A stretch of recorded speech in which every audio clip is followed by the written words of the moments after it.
Oke, halo teman-teman semua, welcome di live sore kali ini di TikTok. Dan seperti biasa, kalau di live gue suka buka sesi untuk bertanya bagi teman-teman kalau ada pertanyaan soal pendidikan, kuliah, soal psikologi, pengembangan diri, soal karir, atau soal buku-buku, musik, dan lain-lain, boleh langsung nanya di komentar. Nah, dari Sasa langsung halo. Nah, jadi buat teman-teman, seperti biasa, boleh langsung nanya aja dulu, biar kita langsung mulai live ini, biar lebih seru gitu loh. Soalnya biasa suka ngobrol yang berat-berat sih kalau di live. Tapi ya kalau ada yang mau ngobrol ringan juga boleh sih. Siapa tahu nanti bahan receh gitu.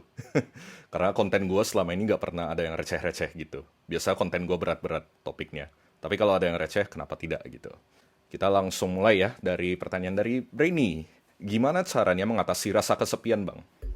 Kadang udah banyak temen, pasangan, tapi tetap merasa kosong. Oke, kalau soal rasa kesepian ini memang bisa aja muncul di semua orang gitu. Walaupun teman-teman merasa lagi di situasi yang rame ataupun lagi bersama banyak teman-teman ngumpul gitu. Tapi tetap aja bisa merasa sepi kadang. Kenapa sepi? Ya bisa aja ada dalam diri kita yang merasa tidak terpenuhi. Atau kita tidak merasa kalau ini tuh meaningful buat kita kalau ngumpul rame-rame. Kita punya banyak temen, tapi kita bingung juga sama siapa sih yang benar-benar kita bisa bagi sebagian dari diri kita. Kita kan nggak tahu juga, lebih tepatnya siapa yang bisa kita benar-benar percayai. Makanya tanpa punya kepercayaan gitu ya ke orang-orang yang kita kenal gitu. Maksud di sini kepercayaan yang mendalam ya. Bisa aja dari sana kita merasa kesepian. Gitu. Jadi mungkin itu dulu kalau dari gua. Nah, kalau ada pertanyaan lanjutan boleh langsung nanya aja di bawah. Oke, Mirai. Koko masuknya generasi milenial atau Z ya? Aduh, dikasih tahu gak ya? Bahaya nih kalau dikasih tahu gua masuk generasi apa. Nah, dari Amin FX Indonesia, banyakin uang bro. Nope, banyak uang tidak ada kaitannya dengan rasa terpenuhi gitu di dalam diri kita. Kita banyak duit pun belum tentu rasa kesepian kita bakal menghilang. Oke? Banyak duit itu memang bisa ngebantu kita untuk mempermudah kita mencapai kebahagiaan. Itu memang benar kalau menurut gua. Ntar nanti cari penelitian di sini. Oke? Nah, tapi banyak uang tidak ada kaitannya dengan kebahagiaan sebenarnya. Tapi dia hanya bisa membantu, bukan berarti itu langsung ada kaitannya. Oke? Dan banyak uang nggak bisa membeli kepercayaan orang juga sepenuhnya. Kita bisa banyak uang, orang semua datang ke kita. Tapi giliran kita gak ada duit, bisa aja orang semua lari. Sepi lagi kan? Nah, lu gak sepi ketika banyak orang datang. Tapi lu juga menyadari lama-lama, oh orang ini datang karena butuh duit gua doang. Atau karena gua lagi kaya aja. Sama aja, kesepian nantinya. Makanya tanya itu orang-orang yang banyak duit itu, yang benar-benar banyak duit, yang juga bingung, udah mau ngobrol sama siapa, itu kesepian sebenarnya. Makanya terlalu banyak duit juga ada kurang oke-nya. Kecuali lu bisa tahu gimana memanage diri lu. Gitu ya. Oke, Luz. Kak, gimana menurut lu tentang ini? Quote on quote. Perbanyak teman biar banyak orang dalam. That's a good idea. Kenapa? Karena perbanyak teman, sebenarnya perbanyak teman itu bukan perbanyak teman yang di sini. Yang lebih tepatnya perbanyak relasi atau koneksi. Oke?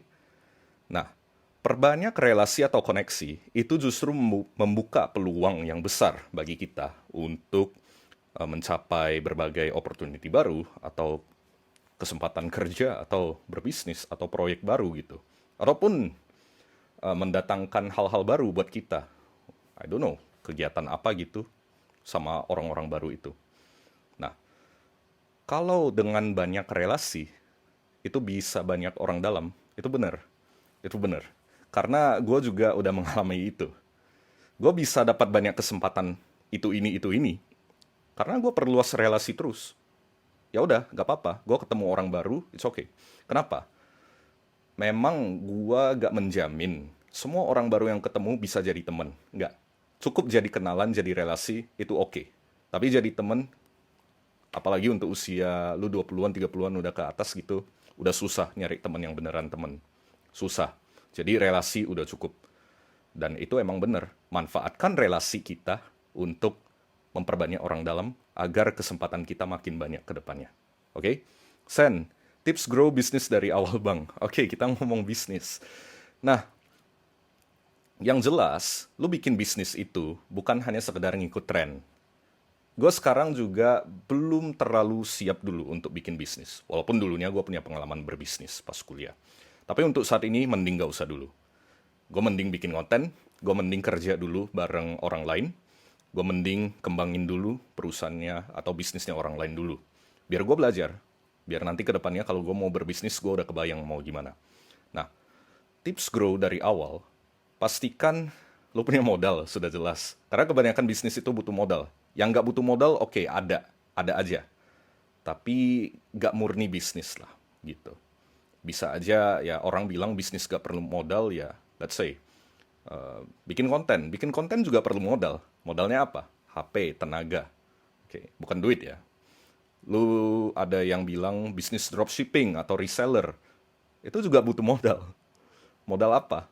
Modal HP juga, modal laptop untuk bisa manage segala macamnya. Lu butuh modal kalau namanya bisnis apapun. Mau duit, mau materi, mau tenaga, itu modal. Itu harus disiapin semuanya. Kalau lu masih sambil kerja, bisa, tapi sulit. Gue berusaha untuk attempt dulunya ketika gue kerja di korporat sambil ngonten, itu susah banget. Capek yang ada. Oke? Nah, untuk bisa grow bisnis dari awal juga, lu harus tahu kalau bisnis lu sustainable atau enggak. Sustainable atau enggak dalam arti bertahan jangka panjang enggak, gitu. Itu pertama.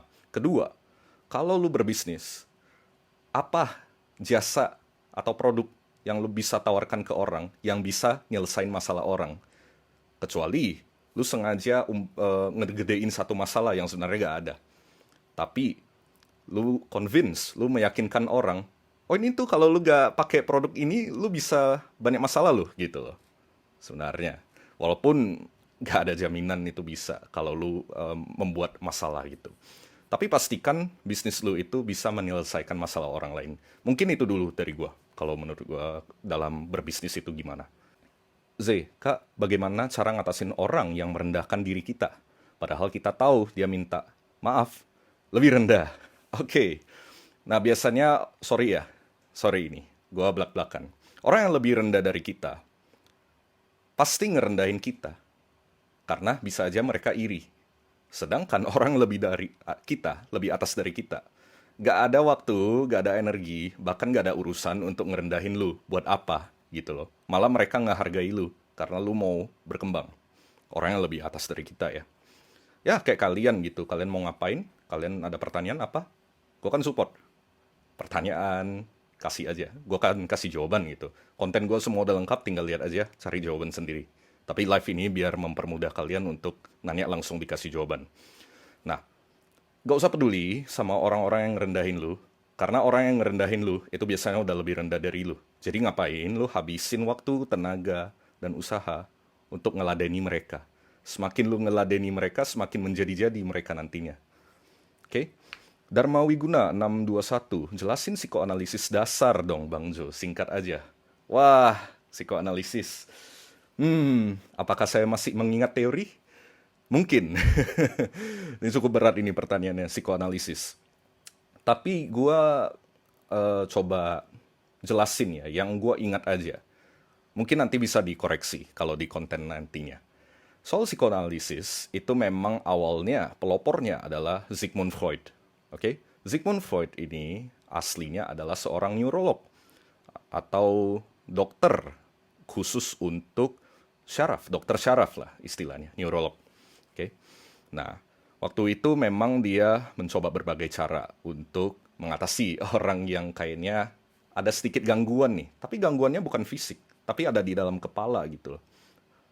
Otaknya gitu yang gangguan. Tapi ternyata, mungkin dari penelitiannya Sigmund Freud lebih lanjut, dia menemukan kalau kita semua ada alam bawah sadar. Kesadaran kita saat ini, gue bisa ngobrol, itu kesadaran semua. Tapi apa yang ngedorong gue untuk munculkan perilaku yang kayak otomatis dari diri kita, itu alam bawah sadar. Nah, salah satunya slip of tongue. Jadi kalau kita ngomong sesuatu, tiba-tiba keselio lidah kita, kepleset, kita ngomong apa. Nah, itu alam bawah sadar, bisa jadi. Atau kita punya gerakan tubuh, kita fidgeting, tapi tanpa kita sadar, itu juga bisa jadi alam bawah sadar. Atau kita punya masa pengalaman kecil gitu yang mengganggu atau yang kita ingat terus-menerus. Itu bisa jadi alam bawah sadar. Jadi diri kita ini ada kesadaran dan alam bawah sadar. Itu konsep dasarnya dari psikoanalisis. Dari sana baru dia mengetahui ternyata banyak masalah kejiwaan seseorang itu berasal dari alam bawah sadar juga ngaruhnya. Menurut psikoanalisis. Walaupun sekarang psikologi udah gak segitunya doang gitu. Udah makin kompleks sekarang kalau psikologi. Oke, paling itu ya. Wow, banyak nih. Shifauzia. Kak, kalau kita punya pasangan yang kena bronkitis kronis, kita tetap lanjut atau udahan? Lu mau jawaban medis atau jawaban psikologisnya? Medis gue gak mungkin jawab, gue bukan dokter. Oke, psikologisnya gimana? Siapapun yang punya gangguan atau penyakit, kita sebagai partnernya memang diharapkan untuk terus mendukungnya, walaupun gangguan itu justru bisa aja merugikan kita. Entah merugikan kita apa? Nular ke kita. Atau bikin kita apa? Capek untuk ngerawat dia. Tapi kalau yang namanya lu udah sayang sama dia, ya kenapa tidak lanjut? Justru dia lagi membutuhkan loh. Orang-orang yang lagi sakit itu lagi di dalam keadaan yang vulnerable banget gitu. Yang rentan banget. Rentan dalam arti apa? Selain fisiknya lemah, mentalnya juga memang lagi dalam keadaan yang lemah. Kan stres orang kalau lagi sakit biasanya. Ya temanin dia lah. Tidak ada salahnya. Ini banyak nih. Sebentar ya. Saya baca nih dari atas. Oke, Luz, Kobrain dan nikah. Belum. Masih lama saya nikah. Ini bronkitis bawaan. Oke, lanjutan dari si Fauzia ya. Bronkitis bawaan. Kalau lanjut ke jenjang serius nanti kena keturunan. Oke. Memang kalau ini udah masuk ke ranah medis, gue gak boleh jawab. Karena gue bukan dokter. Dan gue gak mau coba-coba untuk jawab yang ginian. Tapi kalau lu nanya soal psikologisnya, mungkin gue masih bisa kasih pandangan. Bukan kasih saran, kasih pandangan aja. Biar lu bisa pertimbangkan. Memang kita dalam satu sisi juga merasa yang namanya pasangan kita ternyata punya gangguan bawaan. Kan orang biasa suka bilang ya, sebelum nikah cek dulu bibit bebet bobotnya. Dalam arti apa? Background keluarganya, background orangnya, bahkan sampai genetiknya apa. Genetik apa dalam arti gangguan yang dibawakannya apa, berpotensi untuk gangguan apa. Itu dicek semua, ada yang gitu. Tapi balik lagi, itu keputusan ada di tangan kamu. Kalau kamu merasa, oke, gue yakin sama ini orang. Gue sayang banget sama ini orang. Lu terima resiko itu. Kalau memang lu gak siap terima resiko itu, ya atau kamu berharap pengen punya keturunan yang sehat. Atau keturunan yang oke lah, yang gak punya gangguan seperti itu. Bisa dipertimbangkan kembali. Kecuali kalau kamu berencananya child free. Itu hak orang juga ya, BTW. Ya sudah, tidak apa-apa. Kenapa tidak gitu loh. Oke, itu ya. Lanjut. Luz, sumpah kak, susah buat bersosialisasi, buat nambah relasi untuk seorang introvert. Itu gimana caranya? Oke, untuk seorang introvert menambah relasi. Memang sebenarnya introvert extrovert itu bukan masalah jago ngomong atau jago bersosialisasi atau tidak.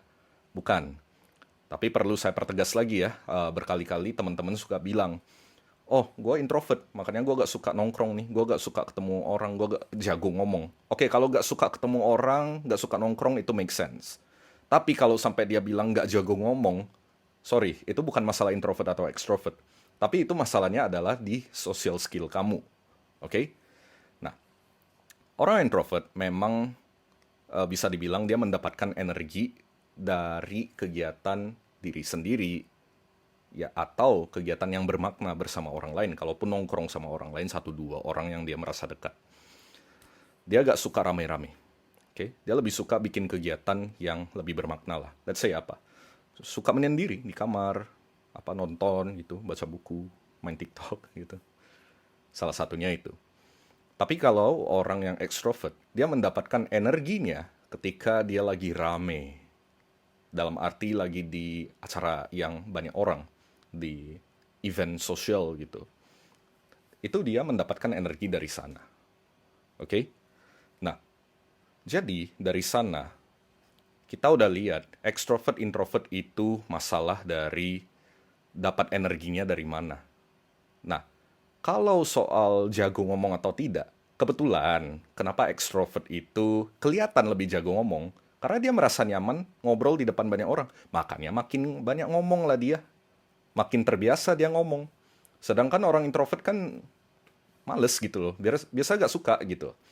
Nah, tapi orang introvert tetap bisa melatih berbicara gimana, bersosialisasi dengan orang banyak gimana. Gue introvert, gak percaya tanya teman-teman gue. Gue aslinya introvert banget. Tapi gue juga bisa ngomong kok di sini. Nah, balik lagi, skill sosial. Nah, gimana ningkatinnya? Nah, salah satu caranya, lu tetap harus punya teman-teman deket. Lu belajar untuk ngobrol sama teman-teman deket lu. Oke? Lu minta saran, kira-kira cara ngomong gue gini gimana? Kalau gue gini gimana? Kira-kira ada saran kritik apa gitu? Tanya ke teman-teman deket aja, minimal dari teman-teman deket atau keluarga yang bisa ngebantu lu untuk ningkatin social skill lu. Atau bisa aja cari di YouTube atau di TikTok atau di platform manapun, belajar dari sana. Gimana gue bisa jago ngomong, gimana public speaking, gimana gue bisa lebih pede. Ya itu banyak tutorialnya. Gue juga dari dulu waktu SMA, SMP juga belajar dari sana. Banyak nonton-nonton gitu. Tiru aja gitu loh, coba aja gitu. Masalah gagal atau salah, itu urusan belakang. Yang penting kita mau coba belajar. Itu pasti bisa ditingkatkan. Yang penting niat.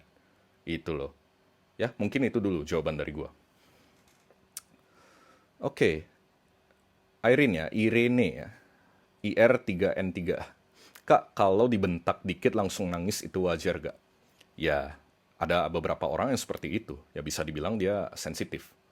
Peka banget orangnya. Nah, peka banget, ya dia langsung benar-benar menangkap. Apa yang dia rasakan itu intens banget dibandingkan orang lain yang bisa dibilang kurang peka lah. Gitu. Itu wajar aja sih. Beberapa orang seperti itu kok. Oke? Brian Bagas. Bang, tips buat menghadapi kegagalan. Saya baru gagal di beasiswa dan magang MSIB. Oke. Nah, kegagalan ya. Kegagalan memang hal yang mengerikan. Saya juga sering gagal kok. Proyek gue gagal. Gue dulu gagal SBMPTN. Gue juga gagal di dalam bikin kegiatan itu ini. Konten gue juga ada beberapa yang gagal. Ya udah. Memang sedih sih awal. Kita udah susah-susah ngelakuin. Tapi gagal semua. Ya wajar. Sedih aja. Gak apa-apa. Nikmati rasa sedihnya. Nah dari sana lu belajar. Lu kira-kira lihat apa yang bisa lu perbaiki gitu.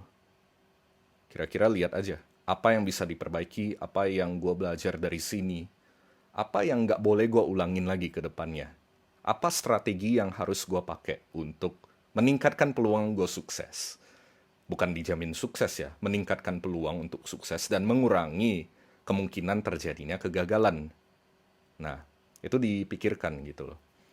Awal-awal mas sedih ya udah, nggak apa-apa, nikmati aja. Tapi belajar dari sana. Nah, biar lain kali udah tahu nih, oh, gue gak boleh lakuin ini lagi. Gue harus gini. Itu sih kalau dari gue. Brainy. Bang, sekarang banyak pasangan dalam hubungan pada main games. Wow, oke. Saling memanipulasi. Itu hubungannya bukannya jadi gak tulus ya.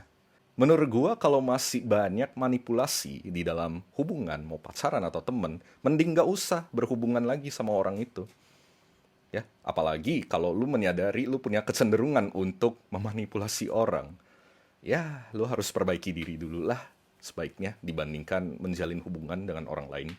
Kalau pasangan lu ternyata memang punya kecenderungan itu, suka memanipulasi. Salah satunya mind games yang diistilahkan di sini atau gaslighting, ya, yaitu meyakinkan lu tentang hal yang sebenarnya salah tentang lu.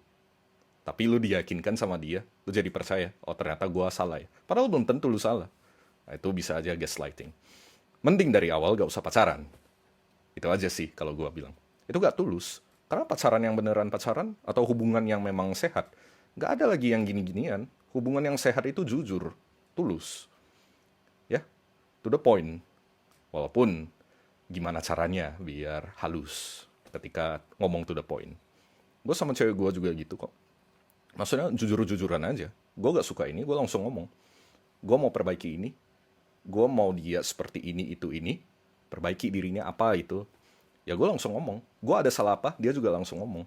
Lebih enak gitu daripada kode-kodean. Come on lah. Lu tuh bukan bocil lagi gitu. Perbaikilah. Kalau memang belum siap, mending gak usah pacaran dulu. Itu aja. Z, ya kak, merasa banget baru mulai usaha dibilang dia bisa, karena privilege parents juga. Oke, soal privilege ini, sorry ya, semua orang itu memang punya modal yang berbeda. Oke, punya jalur hidup yang berbeda istilahnya. Memang ada orang yang dilahirkan di keluarga yang lebih berada dibandingkan orang-orang lain yang secara materi, secara ekonomi lebih rendah lah gitu. Memang, tapi di sini lu gimana memanfaatkan aja keadaan lu. Gue lebih suka memanfaatkan keadaan aja. Nah, kalau orang yang memang dilahirkan di keluarga yang lebih berada, lebih kaya, ya udah itu privilege-nya, urusan dia. Tapi belum tentu dia juga jago untuk memanfaatkan atau mengelolakan. Belum tentu. Taunya dia hambur-hamburin duit doang. Ada yang gitu. Tapi yang pinter adalah dia memanfaatkan apa yang keluarganya udah punya, dia kelola, ngembangin lagi. Itu oke. Nah, atau buat temen-temen yang merasa gue gak punya privilege dari keluarga, ya bangunlah privilege lu sendiri. Lu bakal merasa lebih bangga kok kalau lu mulai dari nol tapi berhasil nantinya. Beda loh sensasinya. Itu gue udah banyak ngobrol sama orang yang dari nol juga. Gitu. Jadi ya, siapa punya mindset aja yang mau berkembang. Kalau lu masih merasa, oh dia mah bisa sukses karena privilege doang. Ya sudah, jangan harap lu bisa sukses kalau lu mikirnya gitu terus. Sorry. Sebenarnya lanjutan ya dari Z yang tadi. Sedangkan yang di atas lebih tinggi usahanya malah mendukung dan bagi tips dikit-dikit aneh tapi ya. Nah jadi gini, memang ada sempat pembicaraan ya, ini mungkin trendingnya tahun lalu gitu ya. Tapi masih relevan sampai detik ini. Ada pengusaha-pengusaha muda ya yang suka ngomong nih kayak gue gitu loh. Tapi gue gak ngomong banyak soal bisnis, gue lebih ke psikologi karena gue emang anak psikologi. Tapi mereka ngomong bisnis. Mereka memang kelihatannya sukses. Tapi di usia yang terlalu muda, gak wajar gitu bagi beberapa orang. Lu masih kecil tapi udah duit banyak gak wajar. Tapi mereka udah bisa ngomong sana sini gitu, kasih tips lah, tips berbisnis lah, mindset bisnis lah, apalah, training jadi coach apa gitu. Padahal usia mereka masih muda banget gitu loh, sepantaran gua lah. Nah, kalian nggak tahu usia gua berapa, nggak perlu tahu. Tapi yang penting gue bilang sepantaran gua lah, ya. Nah, biasanya ada aja orang yang menghujat. Oh, lu bisa kaya, lu bisa sukses karena bokap nyokap doang gitu loh. Itu terlalu judgmental sih menurut gua. Memang itu adalah salah satu faktor. Mereka bisa sukses gara-gara orang tuanya mendukung. Orang tuanya juga emang kaya, iya. Tapi yang justru lu harus belajar dari mereka, gimana mereka mengelola.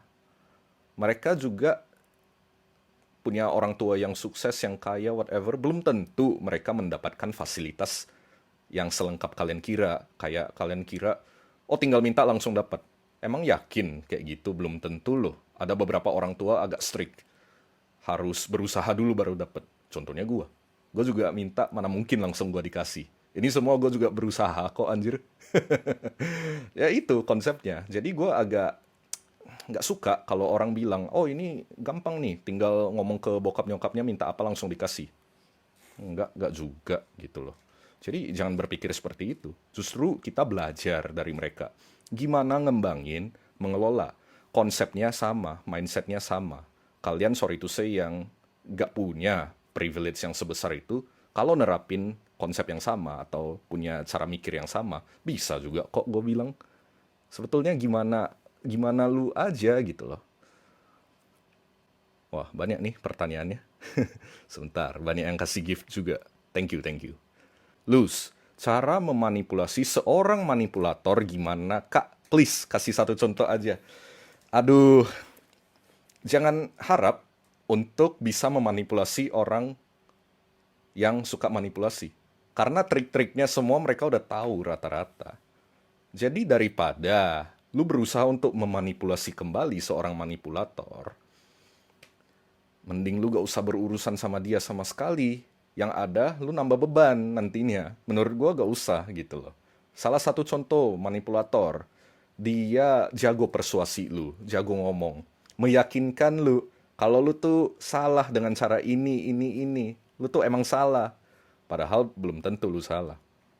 Nah, gimana lu manipulasi balik? Lu nangkal aja gitu bang. Lah emang lu gak salah? Emang lu yang paling bener? Itu justru bukan manipulasi, cuman ya kayak ngemantul doang gitu loh. Mungkin konsepnya gitu, tapi yang bisa kita lakukan adalah ngedefend diri kita, punya benteng yang kuat. Kita harus punya keyakinan diri yang kuat ke diri kita. Jago ngomong sama dengan manipulatif gak Jo? Nih dari Sasa. Gak juga, tapi peluangnya besar. Dalam arti gini, orang yang jago ngomong belum tentu suka memanipulasi orang lain, belum tentu sifatnya manipulatif. Tapi kecenderungan atau peluang bagi orang yang jago ngomong untuk memanipulasi orang lain itu besar. Lebih mudah bagi orang yang jago ngomong untuk memanipulasi orang lain. Itu aja yang gue ngomong. Anak baik, bang kalau olahraga lari minimal berapa menit? Ya itu mah gimana orang. Tapi ada yang bilang 15 menit udah cukup. Ada yang bilang 30 menit udah cukup. Ya gimana orang gitu loh. Kalau lu nanya gua ya sekuat gua aja. Gua pengen lari. Kadang gua lari kan sambil denger podcast juga. Kalau podcastnya asik lari terus gua. Gitu aja sih. Oke, wait ya. Buat teman-teman yang masih nanya pertanyaan di bawah-bawah, sabar. Gua jawab dari atas nih. Satu per satu. Ya, satu per satu. Dari Akmalus Zuhair, kalau mau mulai baca buku, mulai dengan buku yang ringan aja. Ya, yang ringan-ringan. Sebenarnya salah satu buku yang paling gue rekomendasi ke teman-teman yang baru mulai baca buku, itu How to Win Friends and Influence People. Itu banyak di Gramedia, banyak di toko buku. Tapi buku lokal yang gue suka baca, salah satunya ini, Filosofi Teras dari Henry Manampiring, Om Piring ya, sebutannya biasanya. Om Piring. Ini buku basic tapi bagus. Ini teman-teman yang baru mau mulai baca, boleh baca buku ini. Bahasanya ringan banget. Dan seingat gua ada satu buku yang basic banget buat teman-teman juga, yang baru mau mulai baca buku, itu You Do You, dari Felixandro Ruby namanya, yang menulis buku You Do You. Itu juga oke. Gua juga suka, karena itu basics buat teman-teman yang di usia 20-an. Oke, dan selanjutnya ada buku translatannya ini. Ini buku ringan juga bacaannya. The Subtle Art of Not Giving a... Oke, tidak boleh ngomong karena gue lagi direkam di podcast. Nah, jadi ini judulnya adalah sebuah seni untuk bersikap bodoh amat dari Mark Manson. Ini buku ringan juga bacaannya. Teman-teman yang baru mau mulai baca buku, boleh langsung baca buku ini. Tapi kalau nanya buku favorit gue apa? Salah satu buku favorit gue, sebenarnya salah dua, bukan salah satu. Yaitu ini, 12 Rules for Life, An Antidote to Chaos, dari Jordan Peterson. Ini buku gue suka banget. Ini buku memang berat, tapi ngajarin pelajaran hidupnya banyak. Oke, buat teman-teman yang suka filsafat, psikologi, atau pengembangan diri, ini buku oke. 12 Rules for Life. Selain itu, ada buku yang cukup kontroversial ya, berat ini buku. Gue agak saranin teman-teman semua baca, tapi kalau mau baca silakan, tapi resiko ditanggung sendiri. Yaitu 48 Laws of Power by Robert Greene. Dari Robert Greene ini buku, 48 Laws of Power, emang kontroversial. Buku ini memang agak kejam. Tapi kalau teman-teman baca, ya cukup jadi pengetahuan lah. Bukan untuk dimanfaatkan semua juga, jangan. Itu jahat banget. Tapi ya buat teman-teman yang pengen bacaan yang enak, bagi gue ini enak banget. Ini gue suka banget buku ini. Sambil belajar sejarah ini buku, ya bolehlah baca buku ini. Tapi saran gue adalah beli buku kalau bisa asli bahasanya. Ini bahasa Inggris. Buku favorit gue rata-rata buku luar sih, BTW. Jadi bahasa Inggris lah yang gue baca. Itu lebih asli dan lebih bagus. Artinya juga murni. Langsung dari penulisnya. Kalau translatean, biasanya di toko buku di Indonesia. Jujur, gue gak gitu suka terjemahannya. Karena ngaco biasanya. Inggrisnya ditranslate ke Indonesia, Indonesianya rada aneh gitu loh. Dan ketika gue baca asli Inggrisnya, oh ini maksudnya. Gue baru ngerti. Kalau gue baca Inggrisnya, bukan baca Indonesianya. Malah gue baca Indonesia makin pusing yang ada. Jadi mending saran gue beli buku bahasa Inggris. Memang mahal, tapi investasilah di buku. Zar, ya tapi kan introvert bukan berarti kita bisu kan om pas kecilnya. Ya enggak. Kita mah tetap ngomong, ngobrol mah tetap ngobrol. Tapi ketika energi kita udah habis, ya kita nggak mau ngomong lagi. Kalau kita masih punya energi, ya gak apa-apa, masih pengen ngobrol. Sasa, Jo, kok Tristan kemana? Ya dia lagi kerja, jadi jangan diganggu. Oke, gua mau sendirian dulu lagi pula. Si Tristan juga kayak, ya udah pas gue santai aja, biasanya gue sibuk juga, katanya gitu. Jadi gak selalu bisa diajak. A for amazing, Brian mau nanya. I'm 30 years old now dan sedang ingin mencoba pekerjaan baru di bidang data. Oke, ada kelanjutannya. Di usia 30-an gimana ya caranya biar bisa sukses switching karir? 10 tahun terakhir saya bekerja freelance public speaker dan VO talent. Wow, gua dinilai nih sama VO talent. Serem. Belum pernah bekerja kantoran. Oke. Oke. Switch career ya. Nah, mau mulai di bidang data. Nah, kalau soal itu, ya kita bisa aja ikut kursus atau sertifikasi. Banyak kok sertifikasi atau kursus di luar sana, khusus untuk data, data analytics, atau data scientist. Bisa belajar dari sana. Ya, kalau ikut sertifikasi, lebih kebantu biasanya. Dan biasa di sertifikasi itu juga memang kelas. Bootcamp lah ya, bootcamp lebih tepatnya. Bootcamp, bukan sertifikasi. Kalau bootcamp itu, memang dia intens belajarnya. Benar-benar kayak kuliah, tapi kuliah singkat. Dan di akhirnya ada portfolio dan ada ya konsultasi karir gitu, konseling karir. Itu bakal ngebantu banget untuk kedepannya. Jadi ya tidak ada salahnya untuk bakar duit juta-jutaan untuk ikut bootcamp data. Ya, itu bakal ngebantu. Saran gue itu aja. Oke, AGL PRTM. Nah, yang gua tebak. Oh, Agel Priyatama. Oke. Galau kok Brian, pengen jadi TA atau HR, TA Talent Acquisition ya buat teman-teman yang nggak tahu. Tapi kuliahnya di sistem informasi. Mau pindah kuliah bingung. Saran gua gak usah pindah kuliah, lanjuti aja sampai habis. Karena ilmu di sistem informasi bisa aja berguna buat kedepannya. Bahkan buat bidang HR itu ada gunanya juga. Jadi ya jangan berkecil hati kalau masih melanjuti di sana. Yang bisa lo lakuin adalah nanti atau selama masih kuliah, bukan nanti setelah lulus kuliah ya, sambil ambil sertifikasi sebagai HRD gitu, atau sebagai recruiter, ikut kursus, ikut sertifikasi. Dan nanti ketika lu mau lamar pekerjaan sebagai recruiter, ya lu ngejual diri lu dalam arti ngejual sertifikasi lu aja. Ya bilang, kalau gue memang punya ketertarikan untuk mencari orang-orang terbaik untuk perusahaan. Bilang aja seperti itu. Oke, ini banyak nih pertanyaan. Tapi gue jawabnya in detail di live kali ini. Kenapa? Karena dari tadi live-nya direkam. Nih teman-teman bisa lihat rekam suaranya di sini. Ini karena rekamnya ke mic ini, mic podcast gue dan mic konten gue. Ya, karena sayang. Kalau gue udah ngomong panjang lebar, ada yang bagus, tapi gak kerekam, sayang aja gitu loh. Jadi gue rekam live ini biar bisa ditayang ulang lagi nantinya. Atau dipecah-pecahkan jadi konten-konten kecil, lumayan. Oke, jadi buat teman-teman yang keberatan direkam, ya sudah gak apa-apa, boleh quit aja. Tapi kalau buat yang rasa seneng gitu, dengan jawaban-jawaban gue, ya bolehlah kasih like ya di bawah ini. Kasih gifts, atau traktir gue kopi, link ada di bio gue. Atau boleh share ke teman-teman yang merasa membutuhkan live ini. Oke, gue lanjut lagi untuk ngejawab satu persatu. Oke, Apple Azures. Oke. Kalau sama pasangan paling cuman bilang nggak peka deh, terus ketawa bareng.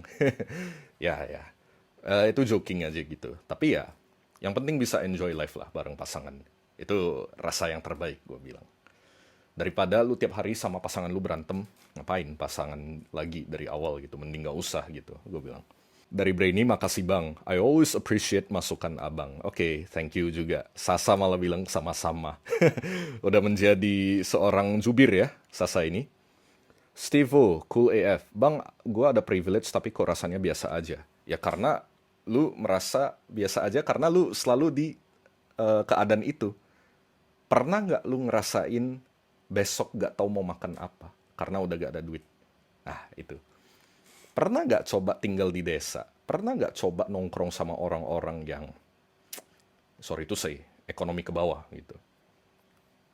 Itu aja. Gua punya privilege, tapi ya gue bersyukur karena gue pernah merasakan ini gitu.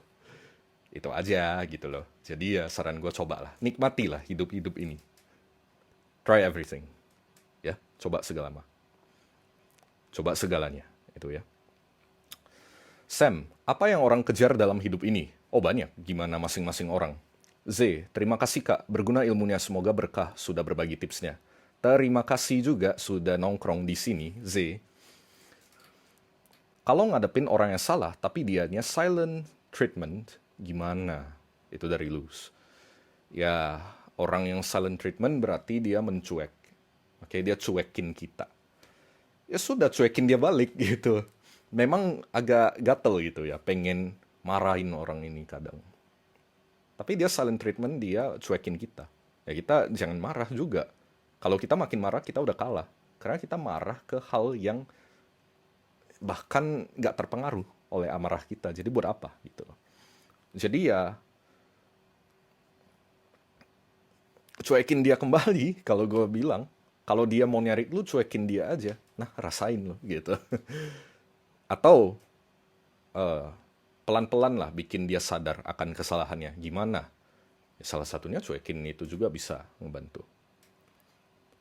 Oke, banyak nih pertanyaan. Oke. Luz, FYI gue selalu nunggu lo live soalnya banyak yang pengen gue tanyain. Hihi. Ayo tanya lagi. Kenapa pertanyaan gue menarik semua ya? Ya silakan nanya aja. Gitu. Jadi buat teman-teman yang nggak tahu, gue live itu dari hari Senin hingga hari Jumat. Dari jam 4 atau jam 5 hingga jam 6 atau jam 5. Sejam aja biasa gue live. Gue gak mau lama-lama live. Hello Trunk, kalau buku fiksi apa? Buku fiksi... Oh banyak, banyak.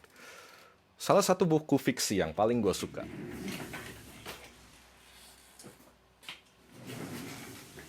Ini buku rada gila, gue bilang ya. Jadi ini buku Norwegian Wood, Haruki Murakami. Ini buku tentang orang yang masih kuliah. Tapi ya perjalanan kuliahnya luar biasa sekali. Walaupun nggak dibahas soal kuliahnya. Tapi, I don't know, lu mau ngomong ini pertemanan atau percintaan. Gue gak paham. Tapi gila ini cerita. Tapi, ya tapi mulu dari tadi. Ya buat temen-temen yang sangat peka, sangat sensitif. Atau buat temen-temen yang punya kecenderungan depresi ya. Gue gak nyariin baca buku ini. Ini buku serem sebenarnya.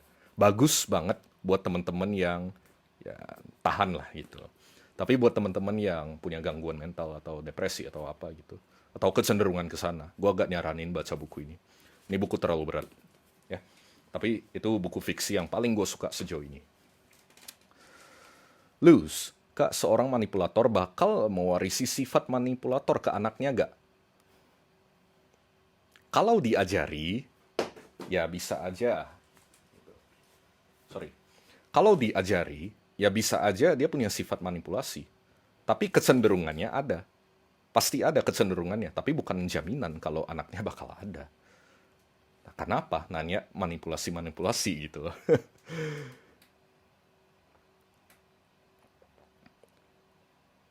Sasa, power book, always ya. Ya, always dong.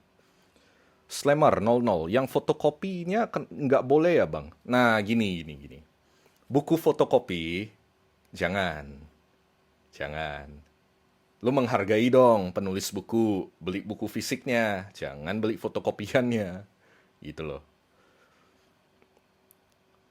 Sasa, ia suka ngakak kalau baca buku hasil translate. Bacanya haho-haho. Ya karena translatannya kacau. Itu. Madagaskar. Bang, gua mau interview MT di startup. Di spesifikasi harus bisa bahasa Inggris. Nanti interviewnya pakai bahasa Inggris gak? Kemungkinan besar kalau startup hari gini rata-rata interview ada aja yang bahasa Inggris. Jadi siapin diri aja untuk ngomong bahasa Inggris nantinya. Ya latih aja. Oke, Agel Priyatama. Thank you so much, Ko. Yuk, bisa yuk. Ada intern, TA atau HR, requirement-nya all major. Semangat ya, semoga bisa intern lah di HR. Minimal kalau lu udah punya sertifikasi di HR, lu intern lagi di HR walaupun lu sistem informasi, tembus itu. Kemungkinan besar bisa lewat. Pasti dipertimbangkan kok sama HR itu nantinya. Oke? Oke. User 41685 dan terusnya. Semenjak nonton, suara gua kayak abang. Suara ngebas gini ya. Pigi, Kak bingung kuliah atau enggak kuliah? Gue bilang. Kenapa? Kuliah itu memang penting tidak penting. Gimana kita memanfaatkan kuliah? Tapi dengan kita kuliah, kita membuka peluang baru atau meningkatkan peluang untuk sukses ke depannya. Meningkatkan peluang ya, bukan berarti jaminan untuk sukses ya. Dua hal yang berbeda. Oke? Prospek konsultan bisnis oke gak 10 tahun ke depan dari Koga? Konsultan bisnis, hari gini pun semua udah banyak yang bikin konsultan bisnis. Banyak. Tapi sampai 10 tahun ke depan gue gak bisa prediksi jujur. Tapi bakal relevan, tapi ya udah gitu loh. Bukan yang gimana banget, kalau menurut gue ya.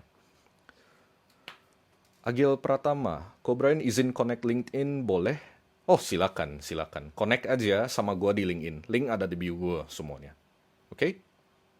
Oke, dari Koga. Gua S2 Master Management. Wow, oke. Tapi minus pengalaman. Mau nyoba magang di konsultan bisnis. Ada tips gak? Ya silakan aja kalau mau magang di sana. Sebenarnya bisa aja. Walaupun kalau udah S2, ya memang S2 sih lebih sulit untuk magang, tapi tidak ada salahnya untuk apply. Atau cari mentor-mentor yang di bidang konsultan bisnis. Coba aja, siapa tahu bisa nantinya. Oke? A boy with easily broken, apa ini? Pak, soal presiden kedepannya gimana? Oh, tidak usah kita bahas di sini. No politik-politik ya. Nah, belum kejawab nih pertanyaan tadi nih. Kalau buat teman-teman yang nonton live dari tadi, kira-kira menurut kalian gimana kalau misalnya ada community atau apa gitu? Itu pertama. Habis itu kedua, kalian ada gak pertanyaan? Tapi Discord. Oke, Discord gue pertimbangin lagi. Dulu gue pernah Discord, tapi ya memang agak sulit. Dan gue juga kayaknya kedepannya harus hire community manager gitu loh. Telegram. Nah, Telegram gue juga pernah coba. Discord, Telegram itu memang ujungnya seperti itu. Tapi kayaknya butuh community manager ke depannya. Mungkin butuh itu sih. Gak tahu Sasa, siapa tahu mau ada part-time kerja nih. Jadi community manager. Siapa tahu mau. Gitu. Aku si anak kuat, bang sapa aku dong. Halo.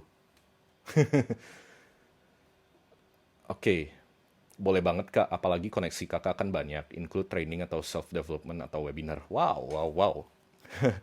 Jadi kalian mau gua jadi coach gitu ceritanya. Sandu suara kakak. Hehe. Ya dengerin podcast gua biar terpenuhi BM kecanduannya. Ya, podcast gua udah lengkap kok, dengerin aja. Ini juga dari tadi direkam untuk jadi podcast gua juga ke depannya. Oke, kesayangannya Fleur. Hi again, halo. Swilly, bang rekomendasi kegiatan yang bagus selagi nganggur apa? Ya, Salah satunya nonton live gue. Ya belajar lah, maksudnya baca buku banyak-banyak, ya ikut kursus boleh, ikut kegiatan apa, volunteer boleh. Itu kan banyak volunteer atau part-time boleh. Banyak yang bisa dilakukan. Sip, paling begitu aja untuk live kali ini. Gue udah dapat konten banyak nih, udah ngejawab banyak pertanyaan. Nanti bakal muncul lagi konten-konten baru di sosial media gue.